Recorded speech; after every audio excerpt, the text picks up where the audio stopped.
ಹರೇ ಕೃಷ್ಣ. ನಮ್ಮ ಈ ಭಗವತ್ಸಾರ YouTube channel ನಲ್ಲಿ ಇವತ್ತಿಂದ ಒಂದು ಹೊಸ ಇಂಟ್ರೆಸ್ಟಿಂಗ್ ಸೀರೀಸ್ ಶುರು ಆಗ್ತಿದೆ. ಈ ಸೀರೀಸ್ ನ ಹೆಸರು ಸನಾತನ್ ಸ್ಟೋರೀಸ್ ಅಂತ. ನಮ್ಮ ಸನಾತನ ಧರ್ಮದಲ್ಲಿ ಹ್ಯಾರಿ ಪಾಟರ್, ಮಾರ್ವೆಲ್ ಅಷ್ಟೇ ಇಂಟ್ರೆಸ್ಟಿಂಗ್ ಅಥವಾ ಅದಕ್ಕಿಂತ ಜಾಸ್ತಿ ಇಂಟ್ರೆಸ್ಟಿಂಗ್ ಸ್ಟೋರೀಸ್ ಇದೆ.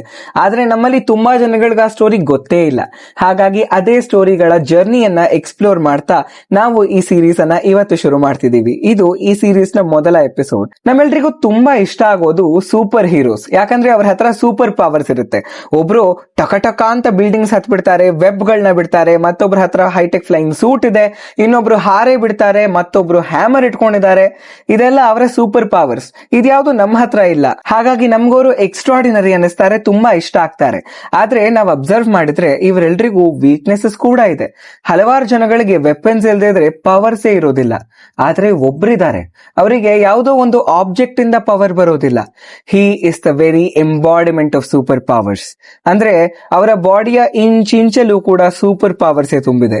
ಈ ಸೂಪರ್ ಹೀರೋಗಳೆಲ್ಲ ಅವರ ಮುಂದೆ ಸೂರ್ಯನ ಮುಂದೆ ಟಾರ್ಚ್ ಬಿಟ್ರೆ ಹೇಗ್ ಕಾಣ್ತಾರೋ ಹಾಗ್ ಕಾಣ್ತಾರೆ. ಹಾಗಾದ್ರೆ ಯಾರವರು? ಶ್ರೀ ಮಹಾವಿಷ್ಣು. ನಾವ್ ಅನ್ಕೊಳ್ತೀವಿ ಮಹಾವಿಷ್ಣುವಿನ ಡಿವೋಟೀಸ್ ಅಥವಾ ಭಕ್ತರು ಯಾವಾಗ್ಲೂ ಕೂಡ ವಯಸ್ಸಾಗಿರೋರೇ ಆಗಿರ್ತಾರೆ ಅಂತ. ಯಾವಾಗ ಹಲ್ಲು ಉದ್ರೋಗತ್ತೋ ಅವಾಗ ವಿಷ್ಣುವಿನ ಭಕ್ತಿ ಶುರು ಆಗತ್ತೆ ಅಂತ ನಾವ್ ಅನ್ಕೊಳ್ತೀವಿ. ಆದ್ರೆ ಇದೆಲ್ಲ ರೂಲ್ಸ್ ಗಳನ್ನ ಮೀರಿ ಒಬ್ರಿದ್ರು. ಅವ್ರಿಗೆ 5 ವರ್ಷ ಆಗಿತ್ತು. ಆದ್ರೂ ಕೂಡ ಅವರ ಭಕ್ತಿ ಯಾವ ರೇಂಜಿಗಿತ್ತು ಅಂದ್ರೆ ಮಹಾವಿಷ್ಣುವೇ ಅವರ ಮುಂದೆ ಬಂದು ನಿಂತ್ಕೊಳ್ತಾರೆ. ಅವರ ಕಥೆಯನ್ನು ನಾವಿವತ್ತು ತಿಳ್ಕೊಳ್ಳೋಣ. ನಮ್ಮ ಕಥೆ ಕೂಡ ಎಲ್ಲಾ ಕಥೆಗಳ ತರಾನೇ ಶುರು ಆಗೋದು ಹೇಗೆ ಅಂದ್ರೆ, ಒಂದಾನೊಂದು ಕಾಲದಲ್ಲಿ ಒಬ್ರು ರಾಜ ಇದ್ರು. ನಮ್ಮ ಕಥೆಯ ರಾಜ ಯಾರು ಗೊತ್ತಾ? ಉತ್ತಾನಪಾದ ಅಂತ. ಈ ಉತ್ತಾನಪಾದ ರಾಜಂಗೆ 2 ಹೆಂಡತಿಯರಿದ್ರು, ಸುನೀತಿ ಮತ್ತೆ ಸುರುಚಿ ಅಂತ. ಇವರಿಬ್ಬರ ಹೆಸರುಗಳು ತುಂಬಾ ಇಂಟ್ರೆಸ್ಟಿಂಗ್ ಆಗಿದೆ. ಡಿಕೋಡ್ ಮಾಡೋಣ. ಇವರಿಬ್ಬರ ಹೆಸರಲ್ಲೂ ಸು ಅನ್ನೋದು ಕಾಮನ್ ಇದೆ. ಅದನ್ನ ಬಿಟ್ಬಿಟ್ಟು ಬೇರೆ ಏನ್ ಉಳಿದಿದೆ ಹೆಸರಲ್ಲಿ? ನೀತಿ ಮತ್ತೆ ರುಚಿ ಅಂತ. ನೀತಿ ಅಂದ್ರೆ ಮೊರಾಲಿಟಿ, ಮಾರಲ್ ಪ್ರಿನ್ಸಿಪಲ್ಸ್ ಅಂತ. ನಮಗ್ ಸ್ಕೂಲಲ್ಲಿ ಮಾರಲ್ ಸೈನ್ಸ್ ಅಂತ ಒಂದ್ ಸಬ್ಜೆಕ್ಟ್ ಇದೆ. ಆ ಸಬ್ಜೆಕ್ಟ್ ಅಲ್ಲಿ ನಾವ್ ಏನ್ ಕಲ್ತ್ಕೊಳ್ತೀವಿ? ಒಳ್ಳೇದು, ಒಳ್ಳೆತನ, ಇದನ್ನ ಕಲ್ತ್ಕೊಳ್ತೀವಿ. ಹಾಗಾಗಿ ಮೊರಾಲಿಟಿ, ನೀತಿ ಅಂದ್ರೆ ಒಳ್ಳೇದು ಅಂತ. ರುಚಿ ಅಂದ್ರೆ ಇಂಟ್ರೆಸ್ಟ್ ಅಂತ. ನಮ್ಗೆ ಯಾವ್ದ್ರ ಮೇಲೆ ಆಸೆ ಇರುತ್ತೋ, ಯಾವ್ದ್ರ ಬಗ್ಗೆ ಇಂಟ್ರೆಸ್ಟ್ ಇರುತ್ತೋ ಅದು ರುಚಿ. ಇಂಟ್ರೆಸ್ಟ್ ತುಂಬಾ ಸತಿ ಒಳ್ಳೇದಾಗಿರುತ್ತೆ, ಆದ್ರೆ ಒಂದಷ್ಟು ಇಂಟ್ರೆಸ್ಟ್ ಕೆಟ್ಟದ್ ಕೂಡ ಆಗಿರುತ್ತೆ. ಫಾರ್ ಎಕ್ಸಾಂಪಲ್, ನನಗಿವಾಗ ಹುಷಾರಿಲ್ಲ. ನಿನ್ನೆ ತುಂಬಾ ಹುಷಾರಿಲ್ದೆ ಮಲಗಿರೋವಾಗ್ಲೂ ನಾನು ಐಸ್ ಕ್ರೀಮ್ ಬೇಕು ಅಂತ ಕೇಳ್ತಿದ್ದೆ. ಅವಾಗ ನಮ್ಮ ಮನೇಲಿ ಹೇಳಿದ್ರು, ನೋಡು ನಿನ್ ಕಂಡೀಷನ್ ಆಲ್ರೆಡಿ ಚೆನ್ನಾಗಿಲ್ಲ, ನಿನ್ನ ಈ ಇಂಟ್ರೆಸ್ಟ್ ಐಸ್ ಕ್ರೀಮ್ ತಿನ್ಬೇಕು ಅನ್ನೋ ಇಂಟ್ರೆಸ್ಟ್ ನಿನ್ನ ಹೆಲ್ತ್ ಅನ್ನ ಇನ್ನೂ ಹಾಳು ಮಾಡತ್ತೆ, ಹಾಗಾಗಿ ತಿನ್ಬೇಡ ಅಂತ. ಅದಕ್ಕೆ ನಮ್ಮ ಎಷ್ಟೊಂದು ಇಂಟ್ರೆಸ್ಟ್ ಗಳು ನಮ್ಮನ್ನ ಹಾಳು ಮಾಡುವಂತದ್ದೇ ಇರುತ್ತೆ. ಆದ್ರೂ ನಮ್ಗ ಆ ಇಂಟ್ರೆಸ್ಟ್ ಮೇಲೆ ತುಂಬಾ ಇಂಟ್ರೆಸ್ಟ್ ಇರುತ್ತೆ. ಇಲ್ಲಿ ಕೂಡ ಅದೇ ತರ ಆಗಿರೋದು. ರಾಜನಿಗೂ ಕೂಡ 2 ಹೆಂಡತಿಯರಿದ್ದಾರೆ, ಸುನೀತಿ ಸುರುಚಿ ಅಂತ. ನೀತಿಯನ್ನ ಹೇಳೋ ಸುನೀತಿಯ ಮೇಲೆ ರಾಜನಿಗೆ ಯಾವ ಇಂಟ್ರೆಸ್ಟೂ ಇಲ್ಲ. ಆ ಇಂಟ್ರೆಸ್ಟ್ ಎಲ್ಲ ಇರೋದು ಕೂಡ ಸುರುಚಿಯ ಮೇಲೆ. ಇಬ್ರಿಗೂ ಒಬ್ಬೊಬ್ರು ಮಕ್ಕಳಿದ್ದಾರೆ. ಸುರುಚಿಯ ಮಗ ಉತ್ತಮ ಅಂತ, ಸುನೀತಿಯ ಮಗ ನಮ್ಮ ಕಥೆಯ ಹೀರೋ ಧ್ರುವ. ಇವಾಗಿಂದ ಕಥೆಯನ್ನ ನರೇಟ್ ಮಾಡ್ತಾ ಹೋಗ್ತೀನಿ. ಆ ಕಥೆ ನಿಮ್ಮ ಮುಂದೆನೇ ನಡೀತಿದೆ ಅನ್ನೋ ತರ ವಿಷುವಲೈಸ್ ಮಾಡ್ಕೊಳ್ಳಿ. ಈ ಕಥೆ ಶುರು ಆಗೋದು ರಾಜ ಸಿಂಹಾಸನದ ಮೇಲೆ ಕೂತಿರುವಾಗ. ರಾಜ ಅವನ ಆಸ್ಥಾನದಲ್ಲಿರ್ತಾನೆ, ಸಿಂಹಾಸನದ ಮೇಲೆ ಕೂತಿರ್ತಾನೆ. ಅವನ ತೊಡೆಯ ಮೇಲೆ ಸುರುಚಿಯ ಮಗ, ಇಂಟ್ರೆಸ್ಟ್ ನ ಮಗ ಉತ್ತಮ ಕೂತಿರ್ತಾನೆ. ಉತ್ತಮ ಅಪ್ಪನ ಜೊತೆ ತುಂಬಾ ಖುಷಿಯಾಗಿ ನಗಾಡ್ತಿರ್ತಾನೆ, ಆಟ ಆಡ್ತಿರ್ತಾನೆ. ದೂರದಿಂದ ಧ್ರುವ ಕೂಡ ಅಲ್ಲಿ ಅಪ್ಪನ ತೊಡೆಯ ಮೇಲೆ ಉತ್ತಮ ಕೂತಿರೋದನ್ನ ನೋಡ್ತಾನೆ. ಧ್ರುವನಿಗೂ ಅನ್ಸುತ್ತೆ, ನಾನು ಅಪ್ಪನ ತೊಡೆ ಮೇಲೆ ಕೂತ್ಕೊಳ್ಬೇಕು ಅಂತ. ಯಾಕಂದ್ರೆ ನಮ್ಮೆಲ್ರಿಗೂ ಅಪ್ಪನ ತೊಡೆ ಮೇಲೆ, ಹೆಗಲ ಮೇಲೆ ಕೂತ್ಕೊಳ್ಳೋದು ಅಂದ್ರೆ ತುಂಬಾ ಇಷ್ಟ. ಅದೇ ಆಸೆ ಧ್ರುವನಿಗೂ ಬರುತ್ತೆ. ಆತ ಅದೇ ತರ ಓಡ್ಕೊಂಡು ಅಪ್ಪನ ತೊಡೆಯ ಮೇಲೆ ಕೂತ್ಕೊಳ್ಳೋಕ್ ಬರ್ತಾನೆ. ಆದ್ರೆ ಸುರುಚಿ ಇರ್ತಾರಲ್ಲ, ಅವ್ರು ಏನ್ ಮಾಡ್ತಾರೆ ಅಂದ್ರೆ, ಓಡ್ ಹೋಗ್ತಿದ್ದ ಧ್ರುವನ ಕೈ ಹಿಡಿದು ಎಳೆದು ರಾಜನಿಂದ ದೂರ ಮಾಡಿ ತಳ್ಳಿಬಿಡ್ತಾರೆ. ಅವನನ್ನ ಕೂತ್ಕೊಳ್ಳೋದಿಕ್ಕೆ ಬಿಡೋದಿಲ್ಲ. ಧ್ರುವನಿಗೆ ತುಂಬಾನೇ ಬೇಜಾರಾಗ್ಬಿಡುತ್ತೆ. ಅವಾಗ ಸುರುಚಿ ಮಾತಾಡ್ತಾರೆ, ನೋಡು ನೀನು ಆ ಸುನೀತಿ ಮಗ. ಸುನೀತಿ ಯಾರು? ಅವಳ ಹತ್ರ ಒಂದು ರೋಲ್ಸ್ ರಾಯ್ಸ್ ಇಲ್ಲ. ಒಂದು ರೋಲ್ಸ್ ರಾಯ್ಸ್ ಬಿಡು, ಮಾರುತಿ 800 ಕೂಡ ಇಲ್ಲ. ನನ್ನ ಹತ್ರ ರೋಲ್ಸ್ ರಾಯ್ಸ್ ಇದೆ, ಬೆನ್ಸ್ ಇದೆ, ಲ್ಯಾಂಬೋರ್ಗಿನಿ, ಎಲ್ಲ ಲಕ್ಸುರಿಯಸ್ ಕಾರ್ಗಳಿದೆ. ಎಲ್ಲ ಲಕ್ಸುರಿ ಕೂಡ ನಾನು ವೇರ್ ಮಾಡ್ತೀನಿ. ಜೊತೆಗೆ ರಾಜ ಕೂಡ ನನ್ ಜೊತೆನೆ ಇರೋದು. ಹಾಗಾಗಿ ನನ್ನ ಮಗ ಆಗಿದ್ರೆ ಮಾತ್ರ ನಿನಗೆ ನಿನ್ನ ಅಪ್ಪನ ತೊಡೆಯ ಮೇಲೆ ಕೂತ್ಕೊಳ್ಳುವಂತಹ ಅರ್ಹತೆ ಇರ್ತಿತ್ತು, ಎಲಿಜಿಬಿಲಿಟಿ ಇರ್ತಿತ್ತು. ಆದ್ರೆ ನೀನು ಆ ಅನ್ಲಕ್ಕಿ, ದುರ್ಭಾಗ್ಯವತಿ ಸುನೀತಿ ಮಗ. ಹಾಗಾಗಿ ನಿನಗೆ ಅಲ್ಲಿ ಕೂತ್ಕೊಳ್ಳುವಂತಹ ಎಲಿಜಿಬಿಲಿಟಿ ಇಲ್ಲ ಅಂತ. ನಾವೆಲ್ಲ ಸ್ಕೂಲ್ ಕಡೆಯಿಂದ ಒಂದು ಟ್ರಿಪ್ ಹೋಗಿದ್ರೆ ಆ ಟ್ರಿಪ್ ಅಲ್ಲಿ ಯೂಶಲಿ ಗ್ರೂಪ್ ಫೋಟೋಗಳು ತೆಕ್ಕೊಳ್ತಾರೆ. ನಾವೇನಾದ್ರು ಒಳ್ಳೆ ಬಟ್ಟೆ ಹಾಕೊಂಡಿಲ್ಲ ಅನ್ಬಿಟ್ಟು ನಮ್ನ ಆ ಗ್ರೂಪ್ ಫೋಟೋ ಇಂದ ತೆಗೆದ್ಬಿಟ್ರೆ ಎಷ್ಟು ಬೇಜಾರಾಗುತ್ತೋ. ಅದಕ್ಕಿಂತ ತುಂಬಾ ಜಾಸ್ತಿ ಬೇಜಾರು ಇವಾಗ ಧ್ರುವನಿಗಾಗ್ತಿದೆ. ಯಾಕಂದ್ರೆ ಅಲ್ಲಿ ಕುತ್ಕೊಳ್ಬೇಕು ಅಂತ ಅನ್ಕೊಳ್ತಿರೋದು ಅವನು ಅಪ್ಪನ ತೊಡೆಯ ಮೇಲೆ ಕುತ್ಕೊಳ್ಳೋದಕ್ಕೆ ಬಿಡ್ತಿಲ್ಲ. ನೀನೇನಾದ್ರೂ ನಿಮ್ಮ ಅಪ್ಪನ ತೊಡೆಯ ಮೇಲೆ ಆ ಸಿಂಹಾಸನದ ಮೇಲೆ ಕೂತ್ಕೊಳ್ಳೇಬೇಕು ಅಂದ್ರೆ ನಿನಗಿರೋದು ಒಂದೇ ಒಂದು ದಾರಿ, ಅದು ನಾರಾಯಣನ ತಪಸ್ ಮಾಡೋದು. ನಾರಾಯಣನ ತಪಸ್ ಮಾಡು, ನಾರಾಯಣ ಬಂದ್ರೆ ಕೇಳ್ಕೊ, ನಾನು ಸುನೀತಿಯ ಹೊಟ್ಟೆಯಲ್ಲಿ ಹುಟ್ಬಿಟ್ಟಿದ್ದೀನಿ, ಆದ್ರೆ ನನ್ನನ್ನ ಸುರುಚಿಯ ಹೊಟ್ಟೆಯಲ್ಲಿ ಹುಟ್ಟಿಸಿ, ಅವಾಗ ಮಾತ್ರ ನನಗೆ ಇಲ್ಲಿ ಕುತ್ಕೊಳ್ಳುವಂತಹ ಎಲಿಜಿಬಿಲಿಟಿ ಬರುತ್ತೆ ಅಂತ. ಇಂತಹ ಕ್ರೂರ ಮಾತುಗಳನ್ನ ಸುರುಚಿ ಆಡ್ತಾರೆ. ಇದರಿಂದ ಧ್ರುವನಿಗೆ ತುಂಬಾ ಕೋಪ ಬರುತ್ತೆ. ಆ ಕೋಪದ ಜೊತೆ ತುಂಬಾ ದುಃಖ ಕೂಡ ಆಗತ್ತೆ. ಇದೇ ದುಃಖದಿಂದ, ಕೋಪದಿಂದ ಅವನು ಓಡ್ ಹೋಗಿ ಅವರ ಅಮ್ಮನನ್ನ ತಬ್ಕೊಳ್ತಾನೆ. ಸುನೀತಿಗೆ ಎಲ್ಲಾ ವಿಷಯ ಗೊತ್ತಾಗತ್ತೆ. ಅವರು ಏನ್ ಮಾಡ್ತಾರೋ ಅದು ನಮ್ಮೆಲ್ರಿಗೂ ನೋಟ್ ಹಾಕಿ ಇಟ್ಕೊಳ್ಳುವಂತಹ ವಿಷಯ. ತುಂಬಾ ತುಂಬಾ ಇಂಪಾರ್ಟೆಂಟ್. ಯೂಶಲಿ ಇಂಡಿಯಾದಲ್ಲಿ ಎಲ್ಲಾ ಪೇರೆಂಟ್ಸ್ ಏನ್ ಮಾಡ್ತಾರೆ ಗೊತ್ತಾ, ಮಗು ಏನಾದ್ರೂ ನೆಲದ ಮೇಲೆ ಬಿದ್ಬಿಟ್ರೆ ತಕ್ಷಣ ಅವ್ರು ಮಾಡೋದೇ ನೆಲಕ್ಕೆ ಹೊಡೆದು, ನೆಲಾನೇ ಸರಿಗಿಲ್ಲ ಅಂತ ನೆಲಕ್ಕೆ ಚೆನ್ನಾಗಿ ಬೈದ ಮೇಲೆ ಮಗು ಸುಮ್ನಾಗತ್ತೆ. ಆದ್ರೆ ನಾವು ಗಮನನೇ ಹರಿಸ್ತೆ ಬೇರೆಯವರನ್ನ ಬ್ಲೇಮ್ ಮಾಡೋದನ್ನ ಚಿಕ್ಕ ವಯಸ್ಸಿಂದಾನೇ ಮಕ್ಕಳ ಕಲಿಸ್ತಾ ಇದೀವಿ. ನಮ್ಮ ನೋವಿಗೆ ಬೇರೆಯವರು ಕಾರಣ ಅಂತ ಎಲ್ಲಾ ಇಂಡಿಯನ್ ಪೇರೆಂಟ್ಸ್ ಯೂಶಲಿ ಮಾಡ್ತಾರೆ. ಯಾರು ಬೇಕು ಅಂತ ಮಾಡೋದಿಲ್ಲ, ಆದ್ರೆ ನಾವು ಮಾಡ್ತಿರೋದೇ ಇದನ್ನ. ಆದ್ರೆ ಸುನೀತಿ ಮಾತ್ರ ಆತರ ಮಾಡ್ಲಿಲ್ಲ. ಒಂದು ಕ್ಷಣದಲ್ಲಿ ಅವರು ಅವ್ರ ಅಪ್ಪನ ಬಗ್ಗೆ, ಮಲತಾಯಿಯ ಬಗ್ಗೆ ಕೆಟ್ಟ ಒಪಿನಿಯನ್ ಅನ್ನ ಮಗು ಒಳಗೆ ತುಂಬೋದಿತ್ತು. ಆದ್ರೆ ಅವ್ರು ಹೇಳಿದ್ ಏನ್ ಗೊತ್ತಾ, ಮಾಮಂಗಳಂ ತಾತ ಪರೇಶು ಮಾಂಸ್ಥ. ನಿನಗವರು ಕೆಟ್ಟದ್ದು ಮಾಡಿದ್ರು ಅಂತ ಧ್ರುವ, ಅವರಿಗೆ ನೀನು ಕೆಟ್ಟದಾಗ್ಲಿ ಅಂತ ಅನ್ಕೊಳ್ಬೇಡ ಅಂತ. ನಾವ್ ಯೂಶಲಿ ಯಾರಾದ್ರೂ ನಮಗೇನಾದ್ರು ಕೆಟ್ಟದ್ ಮಾಡ್ಬಿಟ್ರೆ ತಕ್ಷಣ 100 ಶಾಪಗಳನ್ನ ಹಾಕ್ಬಿಡ್ತೀವಿ. ಅವ್ರಿಗೆ ಹಿಂಗಾಗ್ಲಿ, ಅವ್ರಿಗೆ ಹಂಗಾಗ್ಲಿ, ಹಿಂಗೆಲ್ಲಾ ಆಗೋಗ್ಲಿ ಅಂತ. ಆದ್ರೆ ಸುನೀತಿ ಮಾತ್ರ ಅದ್ಯಾವುದನ್ನು ಧ್ರುವನಿಗೆ ಮಾಡೋದಿಕ್ಕೆ ಬಿಡೋದಿಲ್ಲ. ಅವ್ರು ಹೇಳೋದು, ಅವರು ಕೆಟ್ಟದನ್ನ ನಿನಗ್ ಮಾಡಿದ್ದಾರೆ, you get what you give. ನೀನ್ ಏನನ್ನ ಜಗತ್ತಿಗೆ ಕೊಡ್ತೀಯೋ ಅದೇ ನಿನಗೂ ಬರೋದು. ನೀನ್ ಎಲ್ರಿಗೂ ಐಸ್ ಕ್ರೀಮ್ ಕೊಟ್ರೆ ಎಲ್ಲಾರು ಮಾರನೇ ದಿನ ನಿನಗೂ ಐಸ್ ಕ್ರೀಮ್ ತಂದ್ಕೊಡ್ತಾರೆ. ನೀನ್ ಎಲ್ಲಾರ್ಗೂ ಹೊಡಿತಾ ಹೋದ್ರೆ ವಾಪಸ್ ನಿನಗೂ ಅದೇ ಏಟು ಬೀಳುತ್ತೆ ಅಂತ ಇಲ್ಲಿ ಸುನೀತಿ ಹೇಳ್ಕೊಡ್ತಾರೆ. ಹಾಗಾಗಿ ಅವ್ರಿಗೆ ಕೆಟ್ಟದ್ ಆಗೇ ಆಗತ್ತೆ, ಆದ್ರೆ ನೀನ್ ಮಾತ್ರ ಅವ್ರಿಗೆ ಕೆಟ್ಟದಾಗ್ಲಿ ಅಂತ ಅನ್ಕೊಳ್ಬೇಡ. ಯಾಕಂದ್ರೆ ಒಬ್ಬ ಭಕ್ತ, ಡಿವೋಟಿಯ ಲಕ್ಷಣ ಏನು ಅಂದ್ರೆ ಯಾರಿಗೂ ಕೆಟ್ಟದನ್ನ ಬಯಸ್ತೇ ಇರೋದು. ಅಂತಹ ಅದ್ಭುತ ಪಾಠವನ್ನ ಸುನೀತಿ ಹೇಳ್ಕೊಡ್ತಾರೆ. ಅವ್ರು ಕಂಟಿನ್ಯೂ ಮಾಡ್ತಾ ಹೇಳ್ತಾರೆ, ಅವರು ಎಷ್ಟೊಂದು ಮಾತುಗಳನ್ನ ಆಡಿದ್ರು, ಅದರಲ್ಲಿ ನೆಗೆಟಿವ್ಸು ಇರುತ್ತೆ, ಪಾಸಿಟಿವ್ಸು ಇರುತ್ತೆ. ನೀನು ಪಾಸಿಟಿವ್ ನ ಮಾತ್ರ ತಗೋ ಧ್ರುವ. ಅವ್ರು ಏನೆಲ್ಲ ಹೇಳಿದ್ರು ಅದರಲ್ಲಿ ಒಂದು ಲೈನ್ ನ ಕೂಡ ಇನ್ಕ್ಲೂಡ್ ಮಾಡಿ ಹೇಳಿದ್ರು, ನಾರಾಯಣನ ತಪಸ್ಸು ಮಾಡು, ಧ್ಯಾನ ಮಾಡು ಅಂತ. ಎಷ್ಟು ಒಳ್ಳೆ ಲೈನ್ ಅದು. ಅದನ್ನ ತಗೋ ಧ್ರುವ, ನಾರಾಯಣನ ತಪಸ್ಸು ನೀನು ಹೋಗಿ ಮಾಡು ಅಂತ ಸುನೀತಿ ಧ್ರುವನಿಗೆ ಪಾಠವನ್ನ ಹೇಳ್ಕೊಡ್ತಾರೆ. ತಾಯಿಯೇ ಮೊದಲ ಗುರು. ಇಲ್ಲಿ ಕೂಡ ಧ್ರುವನಿಗೆ ಮೊದಲ ಗುರು ತಾಯಿ ಆಗ್ತಾರೆ. ಧ್ರುವ ಏನ್ ಮಾಡ್ತಾನೆ, he takes it upon himself. ಹೊರಟೇ ಬಿಡ್ತಾನೆ ಕಾಡಿಗೆ. ನಾನ್ ನಾರಾಯಣನ ತಪಸ್ಸನ್ನ ಮಾಡೇ ಮಾಡ್ತೀನಿ, ನಾರಾಯಣ ನನ್ ಮುಂದೆ ಬರ್ಲೇಬೇಕು ಅಂತ ಡೆಡಿಕೇಟೆಡ್ ಆಗಿ ಹೊರಡ್ತಾನೆ. ನಾರದ ಮುನಿಗಳು ಇವಾಗ ಬರ್ತಾರೆ. ಅವ್ರು ಇಷ್ಟೊತ್ತು ನೋಡ್ತಿರ್ತಾರೆ ಏನೆಲ್ಲ ನಡೀತಿದೆ ಅಂತ. ಇವಾಗ ಬರ್ತಾರೆ. ನಾರದ ಮುನಿಗಳು ನಾರಾಯಣನ ಪರಮ ಭಕ್ತ. ಎಷ್ಟು ದೊಡ್ಡ ಭಕ್ತರು ಅಂದ್ರೆ 24x7 ನಾವ್ ಹಿಂಗೆ ಮೊಬೈಲ್ ಇಟ್ಕೊಂಡಿರ್ತೀವೋ ಅವ್ರ ಅದೇ ತರ 24x7 ನಾರಾಯಣ, ಅಚ್ಯುತ, ಅನಂತ, ಗೋವಿಂದ, ಕೃಷ್ಣ, ಮಾಧವ, ಮಧುಸೂದನ ಅಂತ ಭಗವಂತನ ಹೆಸರುಗಳ ಗಾನವನ್ನ, ಸಿಂಗಿಂಗ್ ಅನ್ನ ಮಾಡ್ತಾನೆ ಇರ್ತಾರೆ. ಅಷ್ಟು ದೊಡ್ಡ ಭಕ್ತರು ಇವಾಗ ಧ್ರುವನ ಮುಂದೆ ಬರ್ತಾರೆ. ಬಂದು ಕೇಳ್ತಾರೆ, ಏನ್ ಮಾಡ್ತಿದ್ಯಾ ಅಂತ. ಧ್ರುವ ಹೇಳ್ತಾನೆ, ಇದೆಲ್ಲ ನಡೀತು, ನಾನಿವಾಗ ಕಾಡಿಗೆ ಹೋಗ್ತಾ ಇದ್ದೀನಿ ನಾರಾಯಣನ ತಪಸ್ ಮಾಡೋದಿಕ್ಕೆ ಅಂತ. ನಾರದ ಮುನಿಗಳು ಏನ್ ಹೇಳ್ತಾರೆ ಗೊತ್ತಾ, 5 ವರ್ಷದ ಹುಡುಗ ನೀನು ಧ್ರುವ, ಇನ್ನು ಫಸ್ಟ್ ಸ್ಟ್ಯಾಂಡರ್ಡ್. ನಿಮ್ miss 2 1s are table home work ಕೊಟ್ಟಿರ್ತಾರೆ, ಅದನ್ನ ಬರೆಯಕ್ ಆಗಲ್ಲ ಅಂತ ಈ ತರ ಎಸ್ಕೇಪ್ ಆಗ್ತಿದ್ಯಾ? ಕಾಡಲ್ಲಿ ಹೇಗಿರುತ್ತೆ ಅನ್ಕೊಂಡಿದ್ಯಾ? ನಿನಗ್ ತಿನ್ನಕ್ಕೆ ಕುರ್ಕುರೆ, ಲೇಸು ಬಿಡು, ಅನ್ನ ಕೂಡ ತಿನ್ನೋದಿಕ್ ಸಿಗೋದಿಲ್ಲ. ಇವಾಗ ಎಷ್ಟು ಚೆನ್ನಾಗಿ ನೀನ್ ನಿದ್ದೆ ಮಾಡ್ತಿದ್ದೆ, ಆದ್ರೆ ಕಾಡಲ್ಲಿ ಅಷ್ಟು ಒಳ್ಳೆ ನಿದ್ದೆ ಮಾಡೋದಿಕ್ ನಿಂಗೆ ಯಾವ ಜಾಗ ಕೂಡ ಇರೋದಿಲ್ಲ, ತಿನ್ನೋಕಿರೋದಿಲ್ಲ, ಕುಡಿಯೋದಿಕ್ಕಿರೋದಿಲ್ಲ. ಅಂತಹ ಕಾಡಲ್ಲಿ ಕ್ರೂರ ಪ್ರಾಣಿಗಳು ಬೇರೆ ಇರುತ್ತೆ. ಹೇಗಿರ್ತೀಯ ಧ್ರುವ ನೀನಲ್ಲಿ? ಹುಡುಗಾಟ ಆಡ್ಬೇಡ. 1000 ವರ್ಷ ತಪಸ್ ಮಾಡಿದ್ರು ನಾರಾಯಣ ಕಾಣಿಸೋದ್ ಕಷ್ಟ, ಅಂತದ್ರಲ್ಲಿ ನೀನಿನ್ನು 5 ವರ್ಷದ ಹುಡುಗ.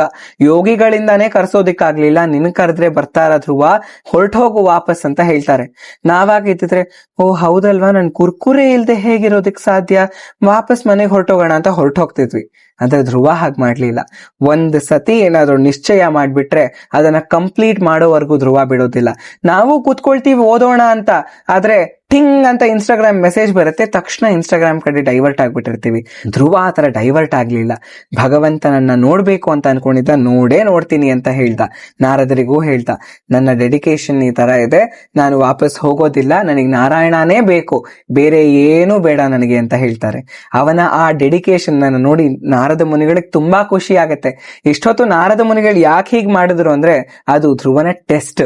ನಾವು ಇಡೀ ವರ್ಷ ಪ್ರಿಪೇರ್ ಆಗಿ ವರ್ಷದ ಕೊನೆಗೆ ಟೆಸ್ಟ್ ಕೊಡ್ತೀವಿ, ಆದ್ರೆ ಧ್ರುವ ಪ್ರಿಪರೇಷನ್ ಅನ್ನ ಶುರು ಮಾಡೋದಕ್ಕೆ ಮುಂಚೆನೆ ಟೆಸ್ಟ್ ಕೊಟ್ಬಿಟ್ಟ. ಯಾಕೆ ಟೆಸ್ಟ್ ಮಾಡಿದ್ದು? ಧ್ರುವ ನಾರಾಯಣನನ್ನ ನೋಡೋದಿಕ್ಕೆ, ಅವನ ತಪಸ್ ಮಾಡೋದಿಕ್ಕೆ ರೆಡಿ ಇದಾನ ಅಥವಾ ಸುಮ್ನೆ ಟೈಮ್ ವೇಸ್ಟ್ ಮಾಡ್ತಿದ್ದಾನ ಅಂತ ನೋಡೋದಿಕ್ಕೆ ನಾರದ ಮುನಿಗಳು ಈ ತರ ಟೆಸ್ಟ್ ಅನ್ನ ಮಾಡ್ತಾರೆ. ಆ ಟೆಸ್ಟ್ ಅಲ್ಲಿ ಪಾಸ್ ಆಗೋದಷ್ಟೇ ಅಲ್ಲ, ಟಾಪರ್ ಆಗ್ಬಿಡ್ತಾನೆ ಧ್ರುವ. ಇದನ್ನ ನೋಡಿ ನಾರದ ಮುನಿಗಳಿಗೆ ತುಂಬಾ ಖುಷಿ ಆಗತ್ತೆ. ಇವಾಗ ನಾರದ ಮುನಿಗಳು ಧ್ರುವನಿಗೆ ಗುರುಗಳಾಗ್ತಾರೆ. ಕ್ರಿಕೆಟ್ ಅಲ್ಲಿ ಟೀಮ್ ಸೋತೋದ್ರೆ ಪ್ಲೇಯರ್ಸ್ ನ ಬೈಯೋದಕ್ಕಿಂತ ಕೋಚ್ ನ ಬೈಯೋದು ಜಾಸ್ತಿ. ಯಾಕಂದ್ರೆ ಕೋಚೇ ಗೈಡೆನ್ಸ್ ಅನ್ನ ಕೊಡೋದು, ಸಂಪೂರ್ಣವಾದ ಪಾತನ್ನ ನಮಗೆ ತೋರಿಸ್ಕೊಡೋದು. ಅದೇ ತರ ಇಲ್ಲಿ ಅಷ್ಟೇ ಇಂಪಾರ್ಟೆಂಟ್ ಆದ ಕೋಚಿಂಗ್ ಅನ್ನ ಧ್ರುವನಿಗೆ ನಾರದ ಮುನಿಗಳು ಕೊಡ್ತಾರೆ. ಯಾಕಂದ್ರೆ ಒಬ್ರು ಭಕ್ತರೇ ಇನ್ನೊಬ್ಬ ಭಕ್ತರ ಕೈಯನ್ನ ಹಿಡಿದುಕೊಂಡು ಭಗವಂತನ ಬಳಿಗೆ ಕರ್ಕೊಂಡು ಹೋಗೋದಕ್ಕೆ ಸಾಧ್ಯ. ಆ ಕೆಲಸವನ್ನ ನಾರದ ಮುನಿಗಳು ಇಲ್ಲಿ ಧ್ರುವನಿಗೆ ಮಾಡ್ತಿದ್ದಾರೆ. ಅವ್ರು ಹೇಳ್ತಾರೆ, ನೀನು ತಪಸ್ಸನ್ನ ಮಾಡಬೇಕು ಅನ್ಕೊಂಡಿದ್ಯಾ, ತುಂಬಾ ಒಳ್ಳೆ ನಿರ್ಧಾರ. ಆದ್ರೆ ಹೇಗೆ ತಪಸ್ಸನ್ನ ಮಾಡ್ಬೇಕು ಅಂತ ನಾನ್ ನಿಂಗೆ ಇವಾಗ ಹೇಳ್ಕೊಡ್ತೀನಿ ಅಂತ. ವಿರಾಟ್ ಕೊಹ್ಲಿ ಅಂತ ನಾನಿವಾಗ ಹೇಳಿದ್ರೆ ತಕ್ಷಣ ನಿಮ್ಮ ಮೈಂಡ್ಗೆ ವಿರಾಟ್ ಕೊಹ್ಲಿಯ ಮುಖ, ಅವರ ಕತ್ತಲ್ ಹಾಕಿರುವಂತಹ ಚೇನು, ಅವರ ಟ್ಯಾಟೂಸ್, ಅವರ ಜರ್ಸಿ ಕಲರ್, ಜರ್ಸಿ ನಂಬರ್ ಎಲ್ಲ ತಲೆಗೆ ಬಂದ್ಬಿಡತ್ತೆ. ಅಂದ್ರೆ ಅವರ ಹೆಸರನ್ನ ಕೇಳಿದ ತಕ್ಷಣ ಅವರ ಸಂಪೂರ್ಣ ಫಾರ್ಮ್, ಅಪಿಯರೆನ್ಸ್ ನಿಮ್ಮ ಮುಂದೆ ಬರುತ್ತೆ. ಅದೇ ತರ ನಾರಾಯಣನ ಧ್ಯಾನ ಮಾಡ್ಬೇಕು ಅಂದ್ರೆ ಅವರ ಫಾರ್ಮ್ ಅನ್ನ, ಅಪಿಯರೆನ್ಸ್ ಅನ್ನ, ಅವ್ರು ಹೇಗಿದ್ದಾರೆ ಅನ್ನೋದನ್ನ ತಿಳ್ಕೋಬೇಕು ಅಂತ ನಾರದ ಮುನಿಗಳು ಹೇಳ್ತಾರೆ. ಅವ್ರು ಹೇಗಿದ್ದಾರೋ ಅದನ್ನ ತಿಳ್ಕೊ, ಅಲ್ಲಿ ಹೋಗಿ ಅವರ ಮೂರ್ತಿಯನ್ನ ಮಾಡಿ ಅದರ ಮುಂದೆ ಧ್ಯಾನ ಮಾಡು ಅಂತ ಹೇಳ್ತಾರೆ. ನಾರಾಯಣನ ಡಿಸ್ಕ್ರಿಪ್ಷನ್ ಅನ್ನ ನಾರದ ಮುನಿಗಳು ಅತ್ಯದ್ಭುತವಾಗಿ ಕೊಡ್ತಾರೆ. ಅವ್ರು ಹೇಳ್ತಾರೆ, ಭಗವಂತ ಅದ್ಭುತವಾದ ಕಿರೀಟವನ್ನ ಧರಿಸಿದಾನೆ, ಹೆಲ್ಮೆಟ್, ಡಿವೈನ್ ಹೆಲ್ಮೆಟ್ ಅನ್ನ ಧರಿಸಿದಾನೆ. ಅವನ ಕೊರಳಲ್ಲಿ ಮತ್ತೆ ದೇಹದ ತುಂಬಾ ಜ್ಯುವೆಲ್ರಿ ಫಳ ಫಳ ಅಂತ ಹೊಳಿತಾ ಇದೆ. ಆತ ವನಮಾಲೆಯನ್ನ, ಅದ್ಭುತವಾದ ಹಾರವನ್ನ ಧಾರಣೆ ಮಾಡಿದಾನೆ. ಪಟ್ಟು ಪೀತಾಂಬರವನ್ನ, ಯೆಲ್ಲೋ ಕಲರ್ ರೇಷ್ಮೆ ಪಂಚೆಯನ್ನ ಉಟ್ಕೊಂಡಿದ್ದಾನೆ. ಆತನಿಗೆ 4 ಕೈಗಳಿದೆ. ನಮ್ಗೇನಾದ್ರೂ 4 ಕೈ ಇದ್ಬಿಟ್ಟಿದ್ರೆ ಒಂದ್ ಕೈಯಿಂದ ಹೋಮ್ ವರ್ಕು, ಇನ್ನೊಂದ್ ಕೈಯಿಂದ ಊಟ, ಮತ್ತೊಂದ್ ಕೈಯಿಂದ ರಿಮೋಟು, ಇನ್ನೊಂದು ಉಳಿದಿರೋ ಕೈಯಿಂದ ಕ್ರಿಕೆಟ್, ಇಷ್ಟೆಲ್ಲ ಮಾಡ್ಬಿಡ್ತಿದ್ವಿ. ಭಗವಂತ ಏನೇನ್ ಹಿಡ್ಕೊಂಡಿದ್ದಾನೆ 4 ಕೈಗಳಲ್ಲಿ? ಶಂಖ, ಚಕ್ರ, ಗದಾ, ಪದ್ಮ. ಅಂದ್ರೆ ಶಂಖವನ್ನ ಭಗವಂತ ಹಿಡ್ದಿದ್ದಾನೆ, ಪಾಂಚಜನ್ಯ ಅನ್ನೋ ಶಂಖ, ಸುದರ್ಶನ ಅನ್ನೋ ಚಕ್ರ, ಕೌಮೋದಕಿ ಅನ್ನೋ ಗದೆ, ಜೊತೆಗೆ ಸುಂದರವಾದ ಒಂದು ಲೋಟಸ್, ಅದಕ್ಕೆ ಪದ್ಮ ಅಂತ ಹೆಸರು. ಇಷ್ಟನ್ನು ಭಗವಂತ 4 ಕೈಗಳಲ್ಲಿ ಹಿಡಿದಿದ್ದಾನೆ. ಎಲ್ಲದಕ್ಕಿಂತ ಇಂಪಾರ್ಟೆಂಟ್ ಆಗಿ ಆತನ ಮುಖ ಹೇಗಿದೆ ಅಂತ ವರ್ಣನೆ ಮಾಡ್ತಾರೆ. ನಾವ್ ಯಾರ್ದಾದ್ರೂ ಮನೆಗೆ ಹೋದ್ರೆ ಆ ಮನೆಯಲ್ಲಿರೋರು ಯಾವಾಗ್ಲೂ ಮುಖ ಸಿಂಡ್ರಿಸ್ಕೊಂಡು ಒಂಥರ ಮುಖ ಇಟ್ಕೊಂಡು ಬಂದ್ರಾ, ಬನ್ನಿ ಏನ್ ಬೇಕು ನಿಮ್ಗೆ ಅಂತ ಮಾತಾಡ್ಸಿದ್ರೆ ನಮ್ಗೆ ಅವ್ರ ಮನೆಯಲ್ಲಿ ಇರೋದಕ್ಕೆ ಇಷ್ಟನೇ ಆಗೋದಿಲ್ಲ. ಅದೇ ನಾವ್ ಯಾರ್ದಾದ್ರೂ ಮನೆಗೆ ಹೋದಾಗ ಬನ್ನಿ ಅಂತ ಅವ್ರ ನಗುಮುಖದಿಂದ ನಮ್ಮನ್ನ ಬರ್ಮಾಡ್ಕೊಂಡು ಏನ್ ಬೇಕು ನಿಮ್ಗೆ ಕುಡಿಯೋದಿಕ್ಕೆ, ತಿನ್ನೋದಿಕ್ಕೆ, ಏನ್ ಬೇಕಾದ್ರೂ ಕೇಳಿ ಕೊಡ್ತೀವಿ ಅಂತ ನಗುಮುಖದಿಂದ ನಮ್ಮನ್ನ ಮಾತಾಡ್ಸಿದ್ರೆ ನಮ್ಗೆ ಅವ್ರ ಮನೆಯಲ್ಲಿ ಇರೋದಕ್ಕೆ ಇಷ್ಟ ಕೂಡ ಆಗುತ್ತೆ. ಅದೇ ತರ ಇಲ್ಲಿ ನಾರಾಯಣನ ಮುಖ ಯಾವಾಗ್ಲೂ ನಗುಮುಖ, ತುಂಬಾ ನಗ್ನಗ್ತಾ ಭಗವಂತ ನಿಂತಿರ್ತಾನೆ. ಅವನನ್ನ ನೋಡಿದ್ರೇನೆ ಅವನ ಹತ್ರ ಹೋಗ್ಬೇಕು ಅಂತ ಅನ್ಸುತ್ತೆ.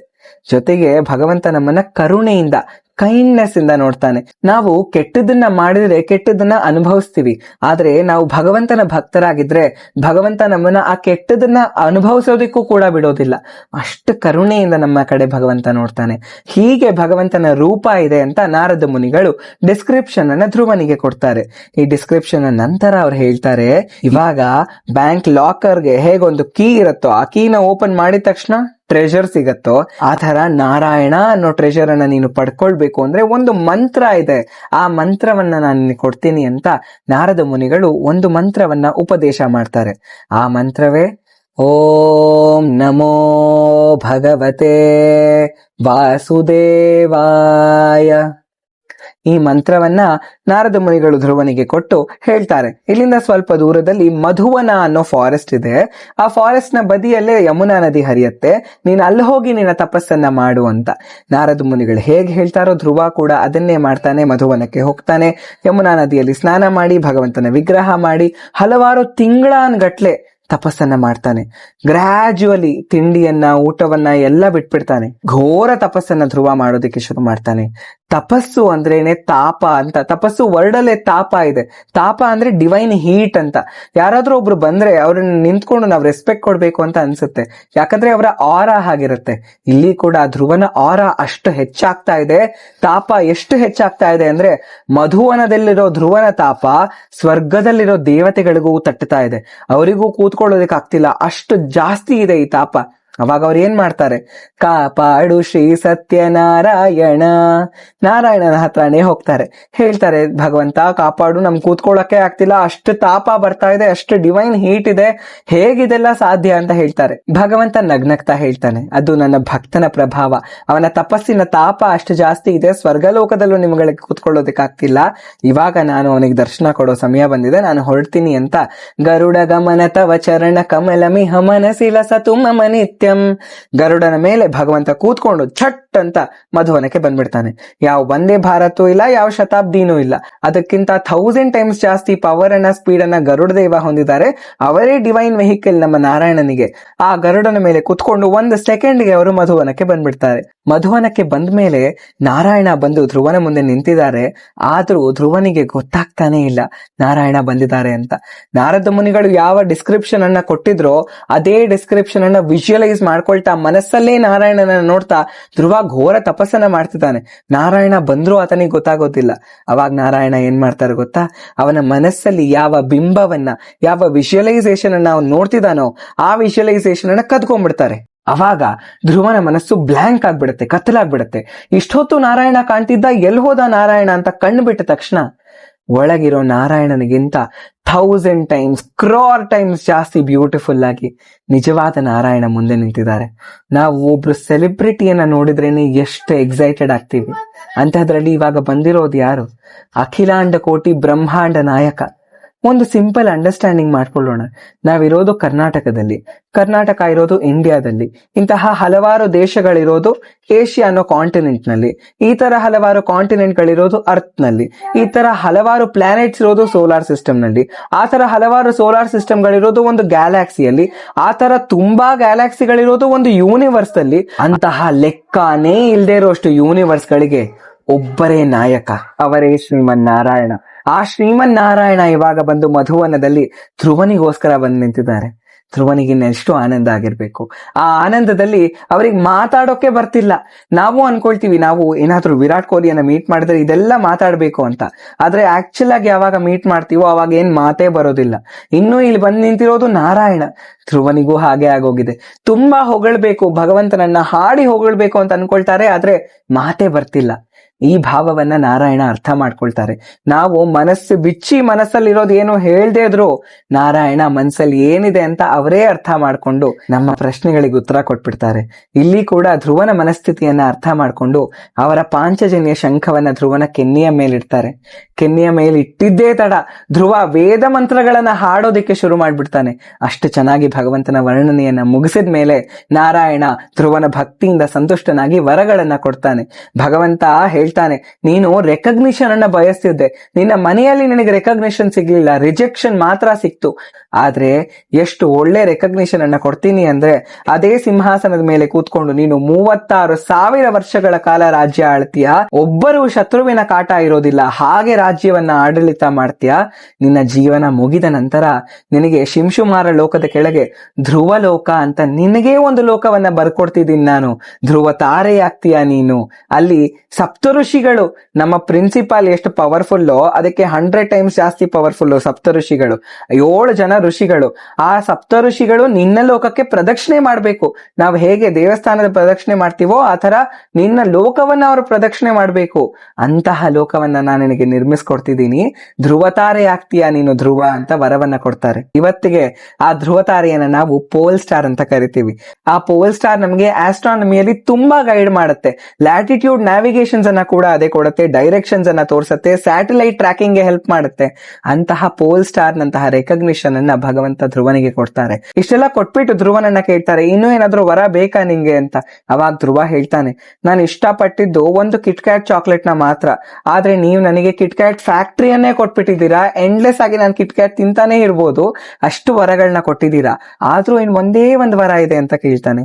ಏನು ಅಂತ ನಾರಾಯಣ ಕೇಳಿದಾಗ ಧ್ರುವ ಏನ್ ಹೇಳ್ತಾನೆ ಗೊತ್ತಾ, ನಾನು ಕಾಡಿಗೆ ಬರೋ ಹಾಗಾದ್ರೆ ಆಗಿದ್ದು, ನಿನ್ನ ಧ್ಯಾನವನ್ನ ತಪಸ್ಸನ್ನ ಮಾಡೋಕ್ ಸಾಧ್ಯ ಆಗಿದ್ದು ನನ್ನ ತಾಯಿ ನನಗೆ ಹೇಳ್ಕೊಟ್ಟಿದ್ರಿಂದ. ಹಾಗಾಗಿ ನನ್ನ ತಾಯಿ ಸುನೀತಿಗೆ ಕೂಡ ನನ್ನ ಲೋಕದ ಪಕ್ಕದಲ್ಲೇ ಇನ್ನೊಂದು ಲೋಕವನ್ನ ಕೊಟ್ಬಿಡು ಭಗವಂತ ಅಂತ ಕೇಳ್ತಾರೆ. ಇವತ್ತಿಗೂ ಧ್ರುವ ನಕ್ಷತ್ರದ ಪಕ್ಕದಲ್ಲೇ ಸುನೀತಿ ನಕ್ಷತ್ರ ಅಂತ ಕೂಡ ಇದೆ. ಅದು ಆ ತಾಯಿಗೆ ಸಿಕ್ಕಂತಹ ಲೋಕ. ನೋಡಿ, ಸುನೀತಿ ಏನು ತಪಸ್ಸನ್ನ ಮಾಡ್ಲಿಲ್ಲ, ಅವರು ತಮ್ಮ ಮಗನನ್ನ ಭಗವಂತನ ಕಡೆ ಕಳಿಸಿದ್ದಷ್ಟೇ. ಆದ್ರೂ ಅವರಿಗೂ ಸದ್ಗತಿ ಆಯ್ತು. ಇದನ್ನೇ ನಾವೆಲ್ಲರೂ ಕಲ್ತ್ಕೊಳ್ಬೇಕಾಗಿರೋದು. ಮಕ್ಕಳಿಗೆ ಮೊಬೈಲ್ ಫೋನ್ ಅನ್ನ ಕೊಡೋದಷ್ಟೇ ಅಲ್ಲ, ಭಗವಂತನ ಬಗ್ಗೆ ಕಲಿಸ್ಬೇಕು. ಯಾಕಂದ್ರೆ ಲೈವ್ ಎಕ್ಸಾಂಪಲ್ ಏನಾಗತ್ತೆ ಅಂತ ನಮ್ಮ ಕಣ್ಣು ಮುಂದೆ ಧ್ರುವನ ಸ್ಟೋರಿನೇ ಇದೆ. ಇಂತಹ ಹಲವಾರು ಅದ್ಭುತ ಸ್ಟೋರೀಸ್ ಸನಾತನ ಧರ್ಮದಲ್ಲಿ ತುಂಬಿ ತುಳುಕ್ತಾ ಇದೆ. ಅದನ್ನ ಮುಂದಿನ ಎಪಿಸೋಡ್ಗಳಲ್ಲಿ ಎಕ್ಸ್ಪ್ಲೋರ್ ಮಾಡೋಣ. ಅದೆಲ್ಲ ಸ್ಟೋರೀಸ್ ನಿಮ್ಗೆ ನೋಟಿಫಿಕೇಶನ್ ಮೂಲಕ ಬರಬೇಕು ಅಂದ್ರೆ ನೀವು ನಮ್ಮ ಚಾನೆಲ್ ಅನ್ನ ಸಬ್ಸ್ಕ್ರೈಬ್ ಮಾಡ್ಕೊಳ್ಬೇಕು. ಹರೇ ಕೃಷ್ಣ.